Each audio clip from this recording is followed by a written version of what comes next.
नमस्कार दर्शकों, आपका स्वागत है सवाल पब्लिक का शो के इस स्पेशल एपिसोड पे। मैं हूं नाविका कुमार। वो कहा जाता है राम नाम की लूट मची है, लूट सके तो लूट, अंतकाल पछताओगे जब प्राण जाएंगे छूट। आजकल ये लाइनें देश की पॉलिटिक्स पर बिल्कुल ठीक बैठती है, क्योंकि धर्म के नाम पर आजकल हर पॉलिटिकल पार्टी सोचती है कि यही उनका सिक्का है जो उन्हें आगे पहुंचाएगा, वोट दिलाएगा और सत्ता में लाएगा। किसी को चाहिए हिजाबी प्रधानमंत्री, तो किसी को चाहिए गणेश लक्ष्मी के फोटोज नोटों के ऊपर। हर आदमी कह रहा है और कोई कह रहा है कि हमें तो मुसलमान प्रधानमंत्री चाहिए। अरे भाई, आप सबकी मांगे जायज है, पर हमने तो सुना था कि इस देश में मजहब के नाम पर कोई नहीं चुना जाता। जो भी चुना जाता है वो जनता जनार्दन के वोटों से चुना जाता है। तो वोटों की बात करनी है तो काम की बात करिए, लेकिन धर्म की लूट क्यों मची हुई है, ये बात किसी के समझ में नहीं आ रही। तो आज पब्लिक का सवाल है कि तन मन हिंदू वर्सेस सीजनल हिंदू के आरोपों में कितना दम है। सवाल नंबर 2, इस देश की जनता वोट देकर पीएम चुनती है या धर्म देखकर पीएम चुनती है। और सवाल नंबर 3, मुस्लिम पीएम हो ये कहते हैं जो लोग, उन्हें अपने मैनिफेस्टो में क्या ये नहीं लिखना चाहिए कि मुसलमान पीएम चाहिए या हिजाबी पीएम चाहिए। यही है आज सवाल पब्लिक का, और आज इस सवालों के जवाब हम लेंगे। हम अपने बहुत सीनियर पैनल है हमारे साथ और जनता जनार्दन भी यहाँ मौजूद है। तो आइए मिलवाती हूँ आज अपने पैनलिस्ट से। मेरी दाईं ओर खड़े हैं Sudhanshu Trivedi ji, member of parliament है राज्यसभा के, बीजेपी के सीनियर प्रवक्ता भी हैं। उनके साथ वहां खड़े हैं हर्षवर्धन त्रिपाठी जी, वरिष्ठ पत्रकार हैं, हमारी ट्राइब से है। आपका स्वागत है हर्षवर्धन त्रिपाठी जी। और मेरी बाईं ओर अजय वर्मा जी, कांग्रेस के लीडर हैं। उनकी बाईं ओर कलीम उल हफीज, AIMIM के दिल्ली प्रेसिडेंट हैं। और उनके साथ है परविंदर सिंह सेठी, राजनीतिक विशेषज्ञ है।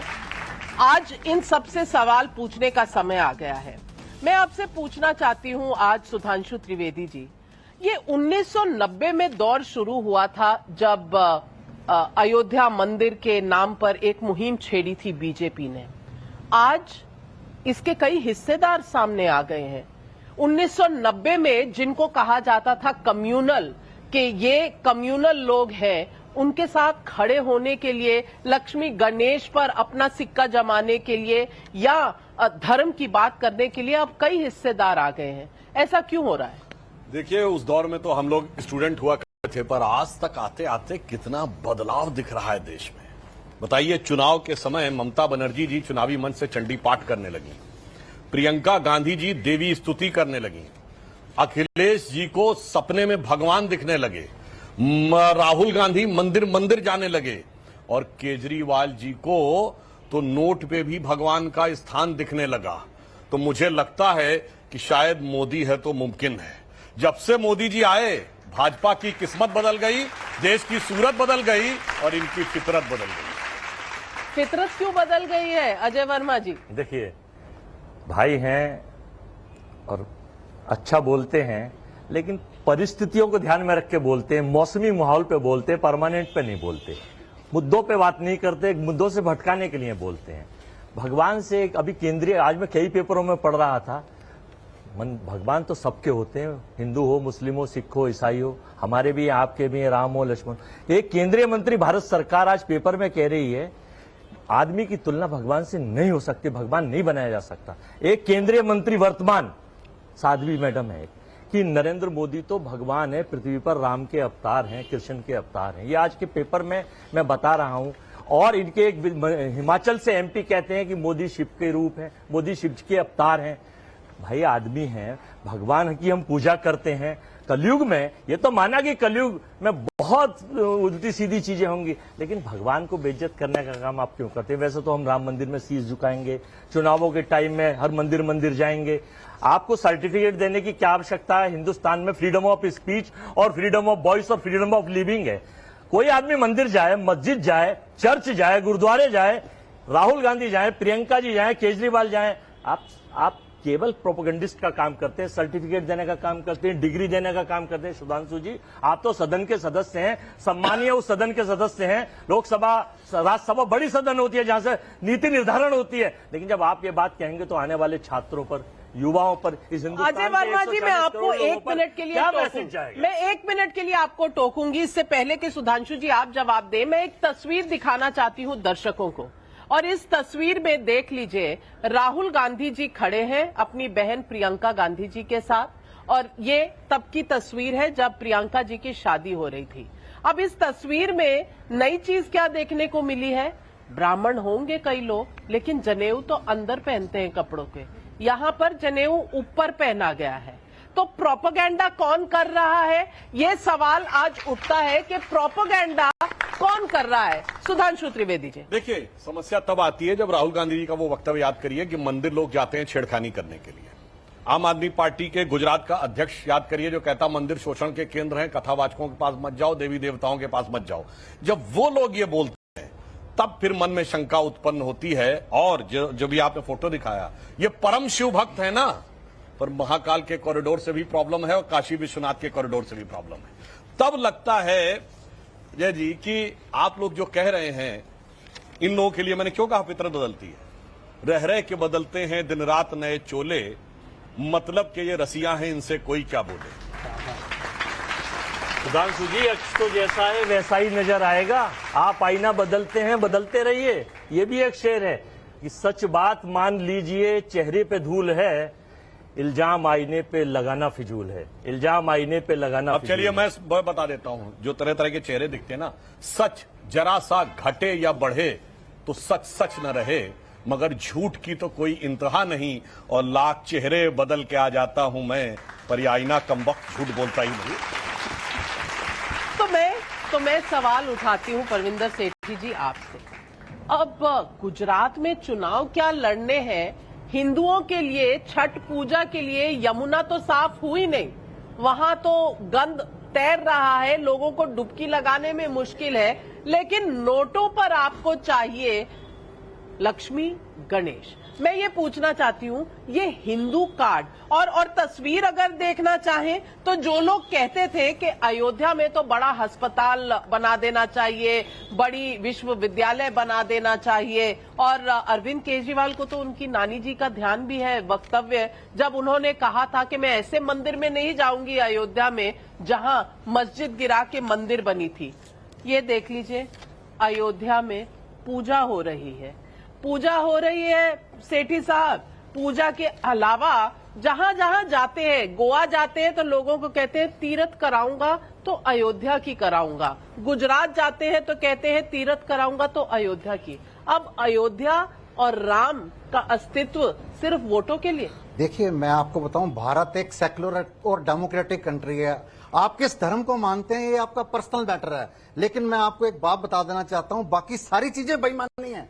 पूरे संसार के अंदर चुनाव जो है मैनिफेस्टो में किए गए वादों के आधार पर होता है कि रोजगार के लिए हम क्या करेंगे, इकोनॉमी के लिए क्या करेंगे, पानी बिजली के लिए क्या करेंगे, स्वास्थ्य के लिए क्या करेंगे, शिक्षा के लिए क्या करेंगे। हमारे देश का दुर्भाग्य है, यहाँ पे चुनाव होता है जात के नाम पे, प्रांत के नाम पे, हिंदू मुसलमान के नाम पे, पाकिस्तान भारत के नाम पे। यहाँ पे दो कौमों को लड़वाकर उसका बेनिफिट लिया जाता है। आप बात कर रहे हैं जमुना नदी की, मैं कहता हूं मुद्दे का जवाब मुद्दा नहीं होता। अगर अरविंद केजरीवाल कूड़े के ढेर देखने जाते हैं तो ये सारी बीजेपी जमुना नदी पर चली जाती है। मैं कहता हूं वहां पे आप एक बीजेपी का ऑफिस बना दीजिए। आप एक बात बताइए, 5 राज्यों से जमुना नदी आती है, 5 राज्यों से जमुना, यहाँ पे सिर्फ 2% है, वजीराबाद से लेके ओखला तक 22 किलोमीटर। तो ये बात फिर मैनिफेस्टो में लिखी क्यों थी? अगर आपका उसके ऊपर कोई इख्तियार ही नहीं है, हरियाणा को करना चाहिए, उत्तर प्रदेश को करना चाहिए, तो आपने मैनिफेस्टो में ये बात, जमुना की बात मैनिफेस्टो में है या नहीं? हाँ या है? अरविंद जी ने 2025 तक का समय मांगा है, 2025 तक का समय मांगा है। इसके अंदर सेंटर और स्टेट दोनों गवर्नमेंट की कलेक्टिव जिम्मेवारी है। एमसीडी ने वहां पे जितना सीवेज सिस्टम है, आप देखिए ना, 92 नाले हैं जिसमें 62 अनट्रैप्ड है। तो फिर उन सीवेज सिस्टम को सही करने के लिए एमसीडी की भी जिम्मेवारी है। आप कूड़े के ढेर के ऊपर क्या बात करेंगे? ये आज बात आप कूड़े के ढेर हर्षवर्धन बनाएं। त्रिपाठी जी, ये बात क्या अरविंद केजरीवाल को चुनाव से पहले पता नहीं थी कि एमसीडी की भी जिम्मेदारी थी? तो एमसीडी की जिम्मेदारी अपने ऊपर लेकर मैनिफेस्टो में लिखा क्यों? देखिए नविका जी, अरविंद जी एक कहते हैं ना विशिष्ट प्रजाति के नेता है। उनका ये मानना है कि वो धरती पर आए हैं और खास करके राजनीति में, तो सारे नेताओं ने जो कुछ किया वो सब पाप है, उसको वो पुण्य कैसे करेंगे? पाप बताएंगे, पुण्य का रास्ता भी नहीं दिखाएंगे। और आप इसको इस तरह से देखिए कि यमुना नदी, अभी सेठी साहब ने बड़ी अच्छी बात बता दी, सबको ध्यान में होना चाहिए कि 1350 किलोमीटर की यमुना नदी का 22 किलोमीटर का हिस्सा दिल्ली में है और 80% प्रदूषण सिर्फ दिल्ली में। ये अरविंद केजरीवाल का दिल्ली मॉडल है। ये दिल्ली मॉडल है कि सफाई ऐसे होगी। और मुझे लगता है कि यहां तक फिर भी ठीक था। अभी एक ट्वीट उन्होंने किया और मुझे वो चौंकाता है। भारतीय राजनीति में इतनी बेशर्मी के साथ किसी नेता ने बात नहीं की। उन्होंने कहा भैया दिल्ली विधानसभा का चुनाव खत्म, यमुना, सफाई, शिक्षा, स्वास्थ्य, अस्पताल, इस सब पे हमें जनता ने वोट दे दिया। अब 25 के पहले हमसे बात मत करना, यमुना गंदी रहेगी तो रहेगी, छठ में लोग जाएंगे तो जाएंगे, और उस पर अगर बात भी किया तो वो राजनीति होगी। ये उनका ट्वीट है। क्या ये ट्वीट किसी नेता ने आज तक करने का दुस्साहस किया? समस्या होती थी तो नेता चुप रहते थे, ये समस्या पे ऊपर खड़े हो जाते, कहते हम सॉल्व नहीं करेंगे, समाधान नहीं देंगे, चिल्लाएंगे कि ये बड़ी समस्या है। और दूसरे नेताओं ने किया, भले 2 राज्यों में उनकी सरकार हो गई, दिल्ली में 2-2 बार प्रचंड बहुमत हो गया, किसी एक समस्या को समाधान तक नहीं ले जा पाए। लेकिन गणेश लक्ष्मी से सारी समस्याओं का हल हो जाएगा, सेठी साहब? ऐसे तो नहीं बोला उन्होंने ये बोला कि जब दिवाली के दिन पूजन करते थे तो उन्होंने कहा मैं प्रधानमंत्री जी को एक रिक्वेस्ट लेटर डालना चाहता हूं, उसके अंदर मैं ये रिक्वेस्ट करना चाहता हूं कि मां लक्ष्मी जो धन की लक्ष्मी है, धन की देवी हैं, और गणेश जी समृद्धि के देवता हैं, उनकी अगर फोटो नोट के ऊपर लगाई जाए तो उससे उनकी ब्लेसिंग्स मिलेंगी। रोजगार और काम से तो सारा कुछ होगा, लेकिन भगवान, हमारा जो देश है वो धर्म को बहुत मानने वाला देश है, और भगवान की अगर ब्लेसिंग्स मिलती हैं उसके साथ हमारे देश की इकोनॉमी बढ़ती है। चलिए, आपके साथ हफीज साहब खड़े हैं। हफीज साहब, गणेश लक्ष्मी की तस्वीरें छपवा दें फिर नोटों पर, क्योंकि केजरीवाल जी कह रहे हैं और उन्होंने अगर कुछ कहा है तो हो ही जाना चाहिए। देखिए, शेर से शुरुआत किया तो मैं अदर इनायती का एक शेर पढ़ता हूं। वो ताजा दम है शोभ दे दिखाते हुए, शोभ दे कहते हैं जादूगरी, वो ताजा दम है शोभ दे दिखाते हुए, आवाम थकने लगी तालियां बजाते हुए। तो अब जो है आवाम थकने लगी है, बजा रही है। हाँ, वो ताली इस बात पे बजा रही है कि जो शोभदेबाजी यानी जो जादूगरी छोटा पैक कर रहा है, उसने छोटे पैक ने बड़े पैक पे गुगली फेंकी कि नोट पे लक्ष्मी जी की और गणेश जी की फोटो होनी चाहिए। बड़ा वाला फिक्स हो गया। मैं समझता हूं भारतीय जनता पार्टी के सबसे स्मार्ट प्रवक्ता है सुधांशु त्रिवेदी साहब, ये भी क्लियर नहीं कर सकते कि नोट पे गणेश जी की, लक्ष्मी जी की पूजा फोटो होनी चाहिए या नहीं होनी चाहिए। ये अभी भी नहीं दे पाएंगे जवाब, तो इसे कहते हैं जादूगरी। अब आते हैं हम कि वो हजरत जब राजनीति में आए थे तो क्या कहते थे? वो कहते थे कि देश में भ्रष्टाचार से भी बड़ा मुद्दा सांप्रदायिकता है, ये हिंदुत्ववादियों का खतरा है, ये देश को खा जा रहे हैं, इन्होंने जड़ें खोखली कर दी हैं। लेकिन जैसे ही दिल्ली की आवाम ने उनको सत्ता सौंपी, वो इनसे भी बड़े सांप्रदायिक हो गए। बाबा भीमराव अंबेडकर साहब का बनाया हुआ संविधान पढ़ लेते तो संविधान में लिखा है इस देश का कोई धर्म नहीं है, यानी वो संविधान विरोधी है। और देश की जो करेंसी होती है वो देश को रिप्रेजेंट करती है। आप उस करेंसी पे एक संवैधानिक पद पे बैठा हुआ आदमी वो एक देश विरोधी वक्तव्य देता है, संविधान विरोधी वक्तव्य, हिजाबी प्रधानमंत्री, ये भी तो देश के कॉन्स्टिट्यूशन के खिलाफ है, संविधान के खिलाफ है। तो ओवैसी जी को लाइसेंस है बोलने का? बिल्कुल है। देखिए, उन्होंने इस बात पे कहा कि जब आप लोग, खास तौर से राइट विंगर, जब ब्रिटेन के प्रधानमंत्री ऋषि सुनक साहब बनते हैं, जो वहां की बहुत ही माइनॉरिटी में है, और वहां की डेमोक्रेसी ने एक माइनॉरिटी को चुना प्रधानमंत्री, तब उनसे सवाल पूछा गया, हाँ, चुना, तो तब उनसे सवाल पूछा गया कि भाई ये जो खुशियां मना रहे हैं, इन्हें तो सिर्फ हमने कल्पना की कि एक दिन हमारी जिंदगी के बाद एक दिन भारतवर्ष की भी प्रधानमंत्री हिजाबी महिला होगी। उसी के नाम से इसमें पेट में दर्द हो गया था। तो क्या इनको हक है कि ये ब्रिटेन की जो उन्होंने जो चुना है उस पर खुश होने का? सबसे पहले इन्हें अपने गिरबान में झांकना चाहिए। इन्हें इनका आचरण, इनका व्यवहार अपने देश की माइनॉरिटी के साथ क्या है? सुधांशु त्रिवेदी जी, आज आईना जो है वो हर तरफ जा रहा है, कंफ्यूज हो गया है कि कौन सा सच दिखा रहा है। नहीं, कंफ्यूज आ गए हैं। मैं देखिए, इन्होंने जो बात बोली, असद साहब ने नहीं, उन्होंने कहा था इंशाअल्लाह एक दिन इस देश में हिजाबी लड़की प्रधानमंत्री बनेगी। तो मैं पूछना चाहता हूं मोहतरम मजलिस, मुहाफिज़े इत्तेहादुल मुसलमीन, सरताज सेकुलर सियासत, आली जनाब असदुद्दीन ओवैसी, अल्हम्दुलिल्लाह पहले अपनी पार्टी में तो किसी को अध्यक्ष बनाओ, महिला को, हिजाबी महिला को। वो तो प्राइम मिनिस्टर की बात तो बाद में आएगी। और मैं एक फैक्ट भी बताना चाहता हूं, जो ये प्रचार किया जाता है, भाई आप तमाम मुस्लिम देशों की महिला प्रधानमंत्री को देखिए, अगल बगल में देखिए। बेनजीर भुट्टो को हिजाब में देखा था क्या? बेगम खालिदा जिया शेख हसीना कभी हिजाब में थी?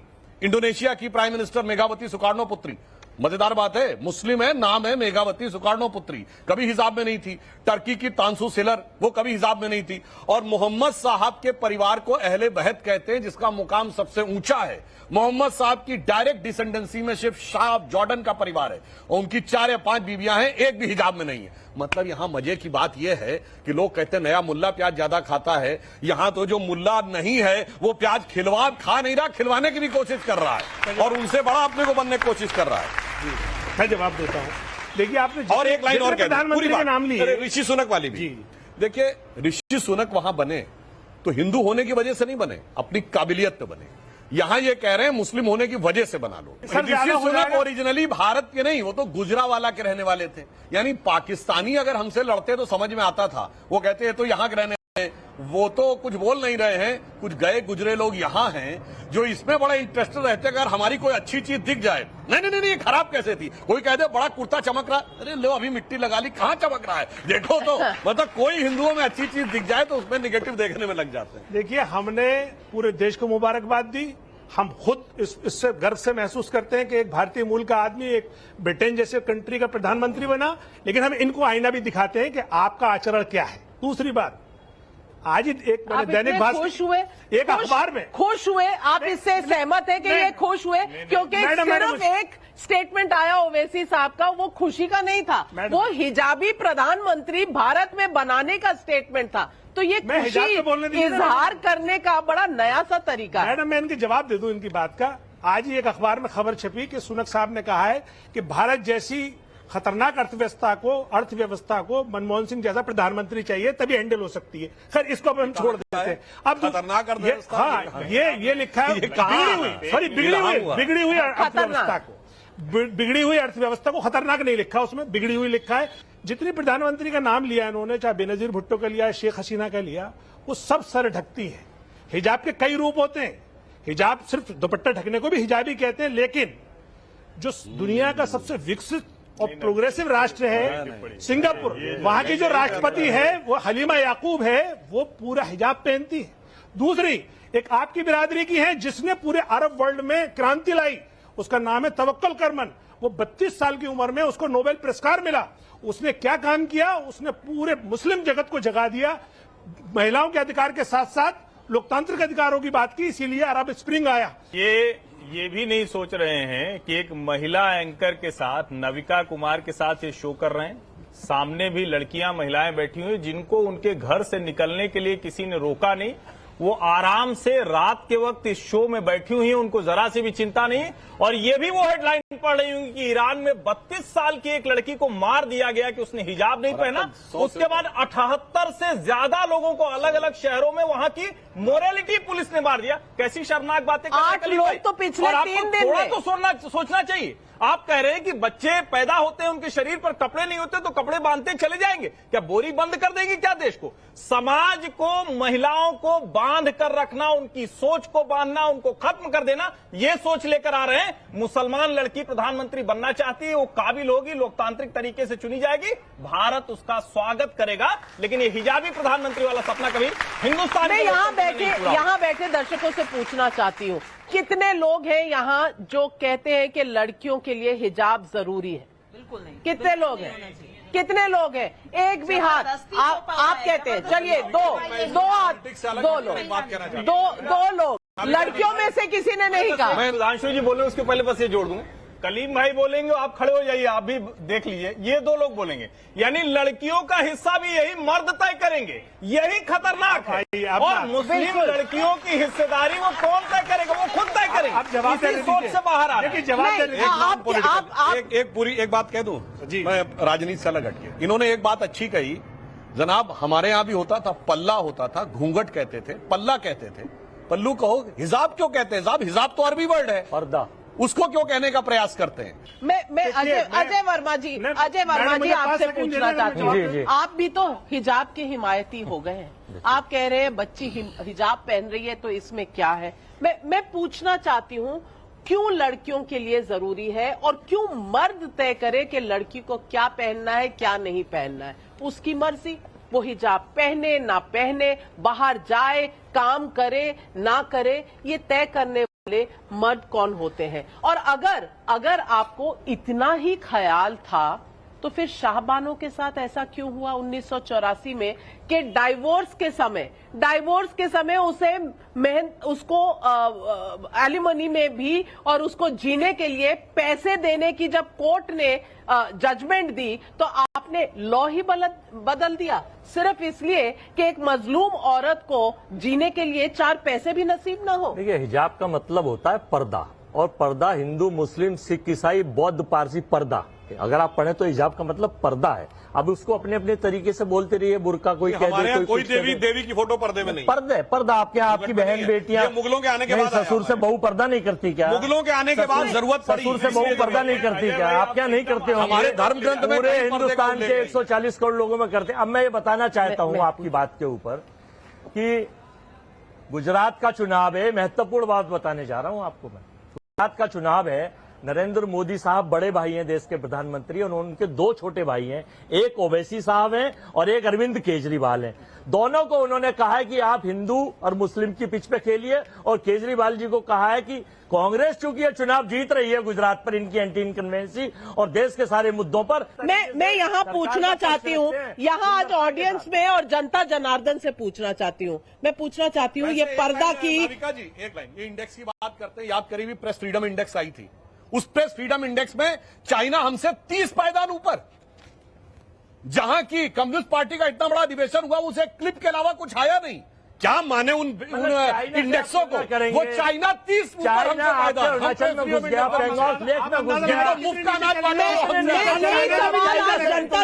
यही सवाल जनता से पूछना चाहती हूँ। पुतिन कह रहे हैं मोदी अच्छे हैं, उधर डोनाल्ड ट्रंप कह रहे हैं कि हिंदुओं का नरसंहार हुआ, उनका एक हॉलोकॉस्ट म्यूजियम बनना चाहिए।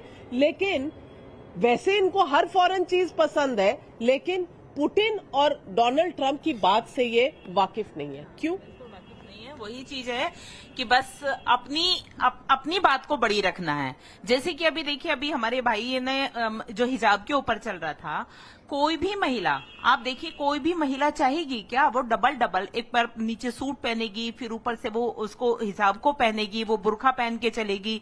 कौन महिला चाहेगी? कोई महिला बिल्कुल नहीं चाहेगी। अगर पर्दे की बात है तो आप देखिए, आप कितना पर्दा अब रह गया है। जवाब देने का नाविका जी, देखिए, हाँ, कौन सी महिला है? अब ये पुरुषों ने थोपा हुआ है, इनके समाज ने थोपा हुआ है।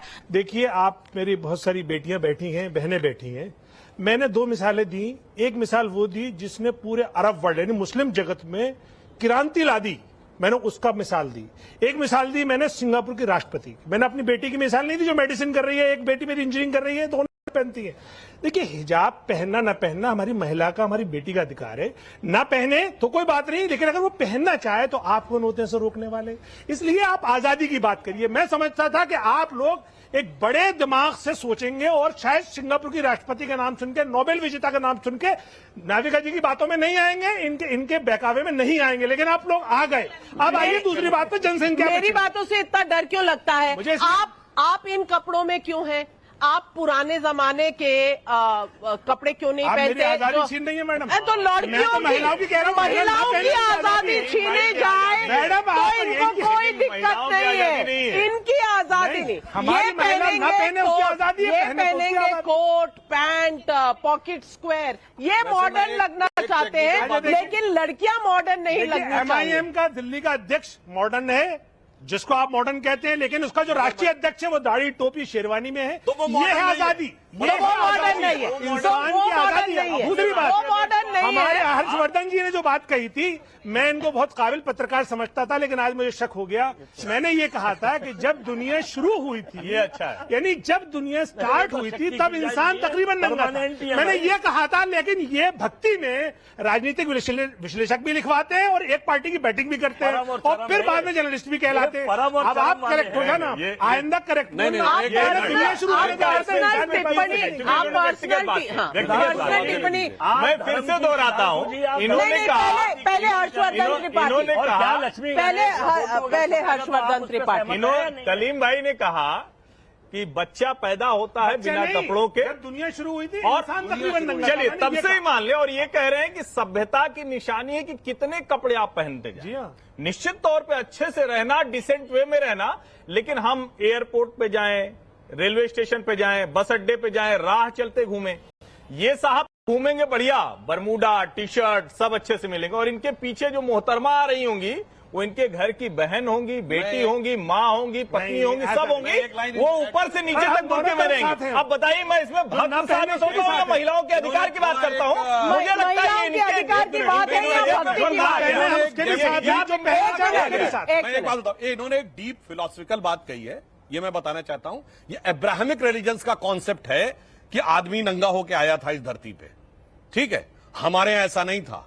हमारे यहां जब यह सृष्टि शुरू हुई तो भगवान के साक्षात स्वरूप हम सब थे, इसीलिए आज भी हम ब्रह्मास्मि कहते हैं। इसीलिए हमारे यहां विकास नहीं, सतयुग त्रेता द्वापर कलयुग आता है। और हम कैसे होके आए थे, जिसे अटल जी ने अपनी कविता में लिखा था, मैं आदि पुरुष निर्भयता का वरदान लिए आया भूपर, पै पीकर सब मरते आए, मैं अमर हुआ लो विष पीकर, अधरों की प्यास बुझाई है मैंने पीकर, वह आग प्रखर हो जाती दुनिया भस्म साथ जिसको क्षण भरी छूकर। फिर भय से व्याकुल दुनिया ने आरंभ किया मेरा पूजन, मैं नर नारायण नीलकंठ बन गया, न इसमें कुछ संशय, हिंदू तनमन हिंदू जीवन, रग रग हिंदू मेरा परिचय। हमारे और आपके कॉन्सेप्ट में वो अंतर है। कॉन्सेप्ट मैं सेठी साहब से पूछूंगी। सेठी साहब, आंखों से ओझल और राजनीति के गलियारे में लक्ष्य हुआ आंखों से ओझल, ये भी अटल जी की कविता थी। सेठी साहब, नहीं, मैं आपको समझाना चाहता हूँ, उनका लक्ष्य ओझल हो गया, पता नहीं कौन वो सी तो आप भारत मंदिर जोड़ में के चल चल रहे रहे हैं। हैं, भारत जोड़ के चल रहे अजय हैं। वर्मा जी, लक्ष्य हुआ आंखों से ओझल। अजय वर्मा अरे जी, सुनिए, कांग्रेस का तो वो हाल है, ना माया मिली ना राम, दोनों तरफ जाते गए, सब कुछ छूट गया हाथ से। लेकिन परविंदर सेठी से मैं एक सवाल परविंदर सेठी जी से मैं एक सवाल पूछूं। अजय वर्मा जी, जितनी सीटें उतना समय। मैं नाविका जी, मैं लोकतंत्र का हनन हो रहा है। नहीं, लोकतंत्र में जितनी सीटें होती हैं उसके हिसाब से समय में तय होता है। पार्लियामेंट में कोई अलग तरीके से तय होता है। तो खैर नंबर समय- हाँ, तो राजनीतिक विश्लेषक की कितनी सीटें हैं? एक ही सीट है, ठीक है। तो क्या है, 5 में 1 है, 20% भी नहीं देंगे। चलिए, मैं सेठी साहब मैं आपसे पूछना चाहती हूँ, जो लोग कहते थे कि हम कर्म करने आए हैं, हम जनता के लिए आए हैं, हम बाकी राजनीतिक दलों की तरह नहीं हैं कि हम धर्म के नाम पर, हम कास्ट के नाम पर वोट ले, आज उन्हें कभी सपने आते हैं और सपनों में कृष्ण जी आ जाते हैं। सपनों में कृष्ण जी आते हैं तो कृष्ण जी उनसे कहते हैं कि मैं कंस का वध करूंगा। ये गुजरात के चुनाव में होता है। और उसके बाद जब दिल्ली आते हैं तो यहाँ पर म्यूनिसिपल चुनाव के थोड़ी सी सरगर्मी शुरू हो रही है, तो यहाँ आकर गणेश लक्ष्मी जी याद आ जाती है। ये धर्म का कुछ आपने ऐसे इस्तेमाल तो करना नहीं शुरू कर दिया कि ये कार में स्टेपनी की तरह कि और कुछ पैंतरा नहीं चला तो धर्म निकाल के लगा दो। मैं ये पूछना चाहती हूँ पूरी सीरियसनेस से कि क्या धर्म आपके लिए सिर्फ एक मुद्दा है वोट लेने के लिए? मैं आपकी बात का जवाब एक शेर से देना चाहूंगा कि जो पार्टियों की बात करता हूं मैं कि दोस्ती ओढ़े हुए दुश्मने जहां मिलते हैं, दोस्ती ओढ़े हुए दुश्मने जहां मिलते हैं, जो दोस्त होते हैं वो कहां मिलते हैं? ये तो सब पत्थर की दुकानें हैं, इसके आगे एक बाजार है, आईने जहां मिलते हैं। ये आईने लेके घूम रही है पार्टी, ये सबको आईना दिखा रही है। हम सिर्फ मुद्दे की बात करते हैं, हम रोजगार की बात करते हैं, हम डेवलपमेंट की बात करते हैं, हम वुमेन एम्पावरमेंट की बात करते हैं, हम लॉ एंड ऑर्डर की बात करते हैं। आप देखिए जॉब्स का इंडेक्स हम बांग्लादेश और पाकिस्तान से भी पीछे हैं। अभी अग्निवीर और अग्निवायु की 6,500 वैकेंसी निकली है, 17 लाख एप्लीकेशन हैं। आपने 4 साल आर्मी की पेंशन बंद कर दी, 4 साल की आपने आर्मी लाई, रोजगार कहां पे है? गरीब आदमी मर रहा है, इकोनॉमी गिर रही है। आप धर्म की बात करते हैं, आप धर्म की बात छेड़ी किसने? धर्म की बात छेड़ी किसने? 10 सेकंड की धर्म की बात छेड़ी मैं किसने? 10 सेकंड की बात खत्म कर रहा हूं। देश का जो मुख्यमंत्री है, देश का जो प्रधानमंत्री है, उसका धर्म सिर्फ है ह्यूमैनिटी, मानवता। उसका काम है सब धर्मों को एक नजर से देखे। उसका कोई काम नहीं है कि मैं हिंदुत्व की बात करूंगा, एक पर्सनल मैटर है। आप करिए, हम सम्मान करते हैं सभी धर्मों का, होना भी चाहिए। तो मैं आज यहाँ बैठी जनता को बोलती हूँ कि आप इस पर विचार करिए। प्रधानमंत्री आवास योजना में आप जानते हैं 33% जो घर है वो अल्पसंख्यकों को मिले हैं। मुद्रा योजना में 36% जो लोन्स मिले हैं वो अल्पसंख्यकों को मिले हैं। प्रदेश में और 0.5% भी नहीं मिले। और ये आप गलत स्टेटमेंट है। कोई 33% अल्पसंख्यकों को घर नहीं मिले। चलिए तथ्य बिल्कुल, हाँ, मैं तथ्य बता रहा हूँ। तथ्य- उत्तर प्रदेश में 1.5% मुस्लिम नहीं अल्पसंख्यक, सबको इंक्लूड करिए ना। 80% मुसलमान है, तो उनको भी देखिए 80% है, उसके बावजूद सबसे अल्पसंख्यक यही अपने को मानते हैं।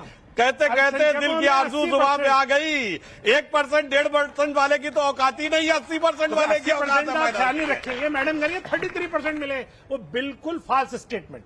फॉल्स स्टेटमेंट नहीं बिल्कुल है, गलत है, बिल्कुल। सर, मैं चैलेंज कर रहा हूं। नहीं चलिए, है। आप चैलेंज करिए, पार्लियामेंट में कहिएगा सदुद्दीन ओवैसी जी से, 37 लाएं विशेषाधिकार हनन प्रस्ताव। 37% अल्पसंख्यकों को उज्ज्वला योजना में मिले। ये नंबर आपको सारे गलत लगते हैं, लेकिन प्रधानमंत्री जी है कि हर चुनाव में जीत कर आ जाते हैं, आप किनारे पे खड़े रह जाते हैं। सुधांशु त्रिवेदी तथ्यों पर तो ये बोलते नहीं, जब इनके पास तथ्य होते नहीं देखिए, तो मैं गणेश लक्ष्मी अभी याद आते हैं। परसों केजरीवाल जी ने सुबह सुबह ट्वीट किया था, अत्यंत महत्वपूर्ण विषय पर मैं 11 बजे प्रेस कॉन्फ्रेंस करने जा रहा हूं। वो अत्यंत महत्वपूर्ण क्या था?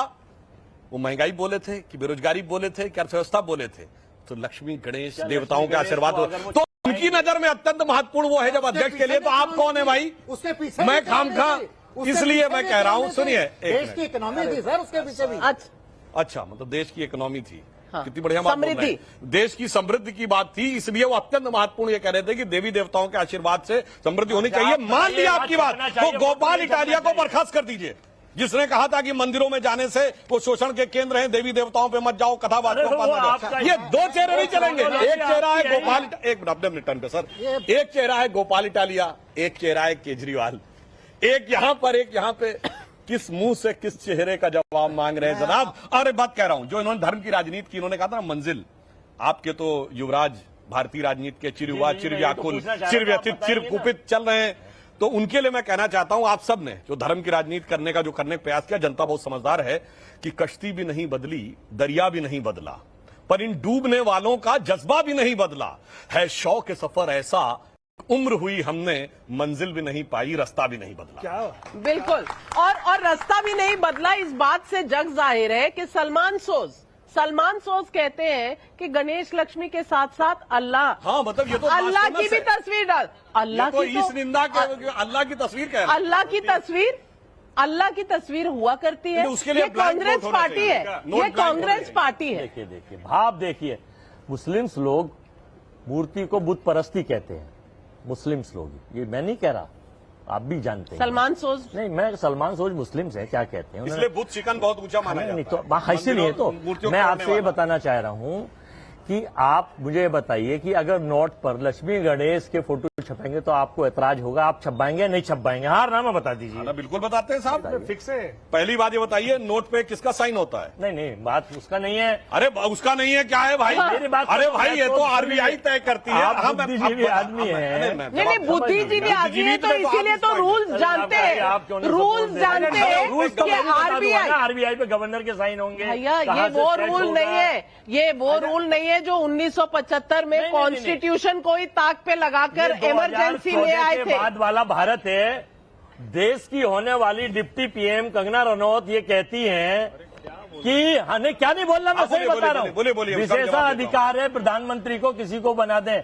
उन्नाव की बेटी को सिक्योरिटी नहीं देंगे, उसके भाई मर जाते हैं, उसके घरवाले मर जाते हैं, और कंगना रनौत को सिक्योरिटी दे देंगे आप, तो वो डिप्टी पीएम हो सकती है। भाई क्या साहब, दिक्कत है? तो रास्ता विशेषाधिकार है। देखकर वो चला ये कहती करिए, हैं, रास्ता देखकर वो ये चला कहती करिए। हैं कि भीलवाड़ा भारत में 2014 से भीलवाड़ा पहले में आजादी आज नहीं मिली। लड़कियों के साथ क्या हो आजादी रहा भारत है? को 2000 कांग्रेस की सरकार अरे है, इनकी बात का जवाब लड़कियां दीजिए। बेची आजादी जा रही भारत है, 2014 के स्टैम्प बाद हुआ पेपर था। पर बेची तो जा रही है, 2014 से और आप पहले बात भारत कर जब रहे था हैं ही लड़कियों नहीं, को महफूज रखने की। जब था ही नहीं, तो इन बहन बेटियों की आपने देखा, उन्नाव की मैं इनका बेटी, जवाब दे रहा हूं। लखीमपुर भीलवाड़ा की बेटी। बात इनको याद करा अरे दीजिए। कहाँ याद आएगी? नैना साहनी से लेके सब कुछ, वो सारी नहीं, बातें नहीं, नहीं याद आज की आती। 2014 से पहले भारत था ही नहीं। हाँ, मैं जवाब देता हूँ, 2014 नोटबंदी हुई थी मिनट। तो आरबीआई से परमिशन ली थी। और क्या साहब, आपको यही नहीं पता है? आरटीआई लगाई थी लोगों ने कि आरबीआई के गवर्नर से प्रस्ताव आया था चेंज होने का, आरटीआई लगाई थी। गवर्नर भी ऐसे नहीं, चेंज हवा हुए में नहीं हुआ थे। था जनाब। पढ़ा लिखा गवर्नर भी कीजिए चेंज हुए सर, थे। पढ़ा लिखा कोई RTI कीजिए। से परमिशन ये नहीं तो ली। अरे क्या बात कर रहे हैं साहब? अखबारों में, और किताबों में। हाँ, अपने सब हो जाती अपने है जमाने का निकल गया मुंह से, ये कि बाद में हो जाती है। ये साहब की सरकार है साहब, 10 सेकंड यहाँ सब संभव है, यहाँ सब संभव है। नविका, एक लक्ष्मी गणेश पे एक जरूरी टिप्पणी करनी है। देखिए, ये जो बातचीत हो रही है, मुझे लगता है कि लोगों को जानना चाहिए कि लक्ष्मी गणेश की प्रतिमा वो कह रहे हैं, और बार बार देखिए, आप कोई भी बोले, कोई चित्र नहीं बोलता, हर कोई मूर्ति बोलता है या प्रतिमा बोलता है। दरअसल लक्ष्मी गणेश की स्थापना तो किसी मंदिर में ही होगी ना। और जब हम ये कहते हैं कि भारत की करेंसी पर किसका चित्र हो, तो बिल्कुल डिबेट खोलिए, किन राष्ट्र नायकों का चित्र हो, गांधी जी का चित्र है, उसके अलावा किसका चित्र हो, लेकिन लक्ष्मी गणेश का पूजन तो अभी हमने किया है, और हम जब करते हैं तो उसको हम सबसे पवित्र स्थान पर रखते हैं। और अगर अरविंद केजरीवाल ये कह रहे हैं तो सिर्फ इसलिए कह रहे हैं क्योंकि उनकी हिंदू विरोधी छवि बनी राजेंद्र पाल गौतम, गोपाल इटालिया, गुजरात जैसे समाज में वो जाकर फंस गए, इसलिए सिर्फ राजनीति करने के लिए प्रस्ताव दिया। देखिए 20 सेकंड अरे पहले हम ये गणेश जी पे एक बात बोल दें। देखिए, टेक्निकली नोट के लिए तो आरबीआई क्लियरेंस करेगी, हाँ गवर्नमेंट उनसे रिक्वेस्ट कर सकती है, ये टेक्निकल स्टेटस है। मगर शिक्षा का तो खूब आप लोग ढिंडोरा पीटते हैं, ठीक है? वो किताब में गा से गमला पढ़ाते हैं, गा से गणेश। किताब में गणेश है नहीं है? गा से गमला पढ़ाएंगे, गा से गधा भी पढ़ा सकते हैं, मगर गा से गणेश नहीं है किताब में। और किताब में तो आपके अधिकार में है। और दूसरी बात, लेकिन मैं आपको राजेंद्र पाल गौतम की बात अच्छा बताऊं। अब सुनिए एक बात आपको और, राजेंद्र अगर पाल आपको गौतम गणेश से जी में बहुत objection है, आस्था है, एक आपको मिनट धार्मिक जनाब पूरी बात सुनिए ना। हमें अगर गणेश जी में आस्था है तो बताइए, गणेश जी ने दूध पिया था कि नहीं? शिक्षा में, गणेश जी ने दूध पिया था कि नहीं? बोलिए, मानते हैं कि नहीं? शिक्षा में, और अगर दिन न याद हो तो मैं याद दिला दूं, कोई जाके चेक कर ले। 21 सितंबर 1995। इनसे बात ये भी पूछिए कि एक तरफ हमारे चाहिए। संगठनों में तो आरोप है कि हम भाई ये प्रचार कर रहे थे कि दूध नहीं, पिया। आप बताइए, इनसे ये भी बात पूछिए कि गणेश लक्ष्मी की बात करते हैं, गणेश लक्ष्मी की बात करते हैं। आपने लोगों को अयोध्या तीर्थ के अलावा और प्रॉमिस क्या किया है, लेकिन वक्फ बोर्ड को आप 100 करोड़ दे देते हैं।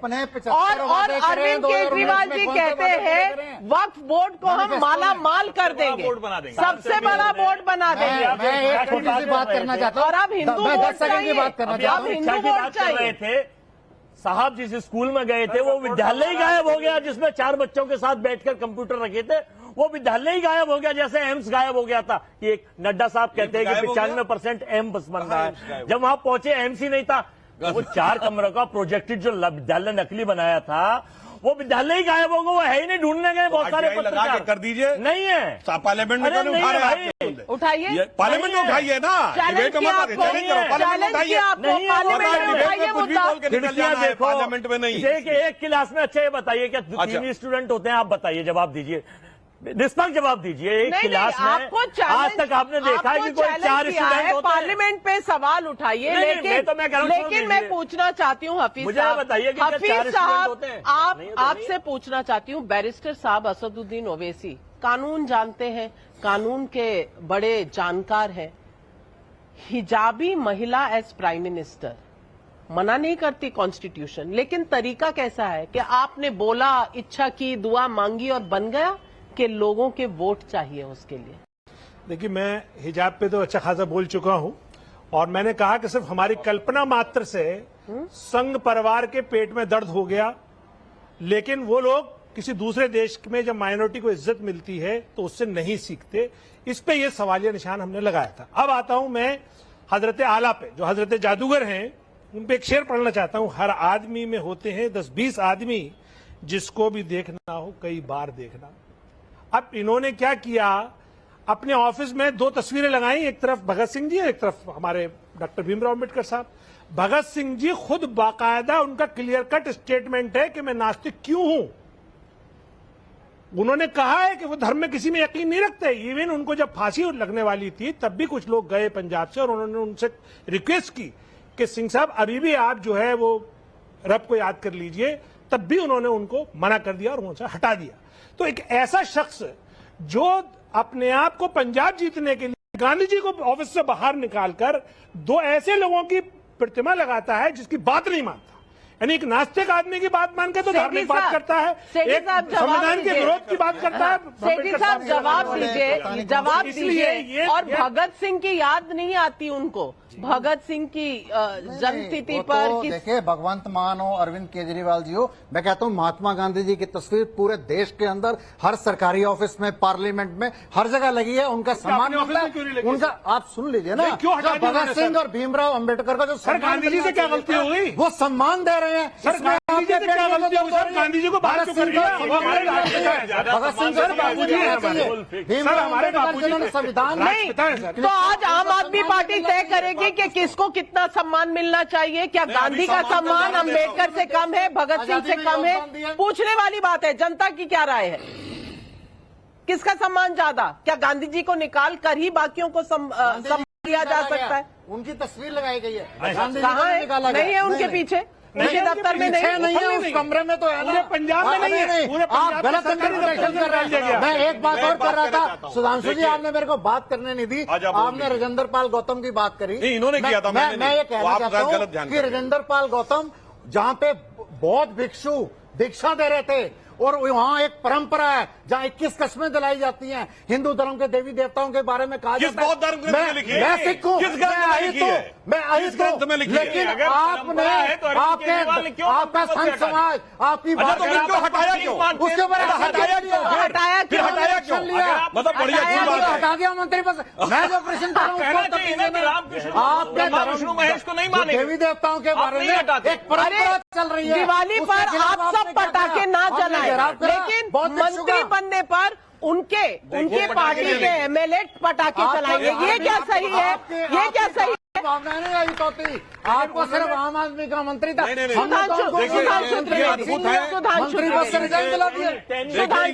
मिनट, अब देखिए इनकी शराब नीति अच्छी है मगर शराब नीति विड्रॉ कर ली।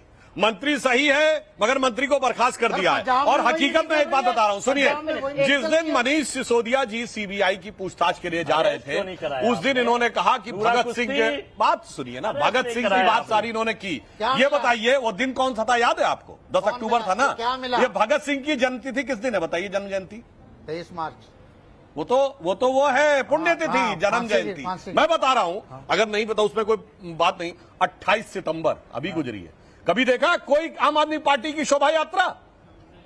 28 सितंबर को तो नहीं, मगर 10 अक्टूबर को जिस दिन सीबीआई में जाना था और भगत सिंह जी के परिवार वालों ने इस पे आपत्ति की कि भाई कोई आपके ऊपर आरोप लग रहा है, कुछ कर रहा है, तो उसके लिए क्यों? और इतना अरे भाई, यहाँ घर ढूंढ के अपने टर्न पे बोलिए, अपने टर्न पे प्लीज, दर्शकों को बेहतर समझ में आएगा। मैं सुनिए, आप लोग तो उनके साथ थे, उन जेएनयू वालों के साथ जिन्होंने अपनी किताब में भगत सिंह जी को टेररिस्ट लिखा, बिपिन चंद्रा ने, और 2016 में भगत सिंह जी के आप बीच में बोलेंगे तो कैसे? सेठी साहब एक मिनट, जब ये बात भगत सिंह जी के परिवार की तरफ से उठाई गई, यादवेंद्र दत्त संधू की तरफ से, हमने ये विषय संसद में उठाया, तो जानते क्या जवाब दिए? वो अगले वाले संस्करण में हटा देंगे। ये तो इज्जत थी भगत सिंह जी के प्रति, और सारे क्रांतिकारियों को रिवोल्यूशनरी टेररिस्ट लिखा था। और उपयोग करना है जब आपराधिक मामले में आ जाएं, मगर जन्म जयंती पर कोई शोभा यात्रा नहीं। इसे कहते हैं चेहरे पे कई चेहरे लगा लेते हैं। एक चेहरे पे कई चेहरे लगा लेते हैं लोग। लेकिन सवाल आज सिर्फ इतना था कि धर्म जो हम सब के लिए एक बहुत जरूरी चीज है, जो हमारे दिल से निकलता है, हमारी जिंदगियों पर उसका कितना असर है ये हम यहाँ बैठे जानते हैं। लेकिन धर्म को जब बनाया जाता है वोट गिनने की मशीन का एक तरीका। तो मैं पूछती हूं, जो लोग कल तक कहते थे कि धर्म का नाम लेना सांप्रदायिक था, जो कहते थे कि हिंदुओं का नाम लेना, श्री राम जो है वो एक वॉर क्राई है, एकदम ऐसे जैसे युद्ध का आह्वान हो रहा है। आज वही लोग आज वही लोग जो है उनकी आखिरी बैसाखी बन चुकी है। धर्म, गणेश और लक्ष्मी चाहिए उन्हें नोटों पर, क्योंकि नोटों के साथ रिश्ता है वोटों का, और यही चाहिए उन्हें इस वक्त। मैं पूछना चाहती हूं आज दर्शकों से भी और यहां बैठी जनता जनार्दन से, क्या पब्लिक ये सब कुछ समझती नहीं है?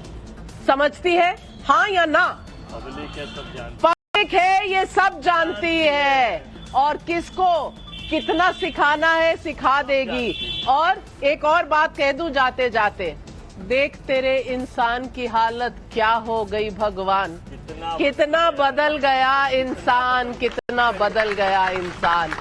आप सब हमारे साथ जुड़े, आप सबका बहुत बहुत धन्यवाद। समय बिल्कुल खत्म हो रहा है, बातें शायद कल सुबह तक चल सकती हैं, लेकिन लूंगी आपसे इजाजत। नमस्कार, और सारे पैनलिस्ट को भी बहुत बहुत धन्यवाद।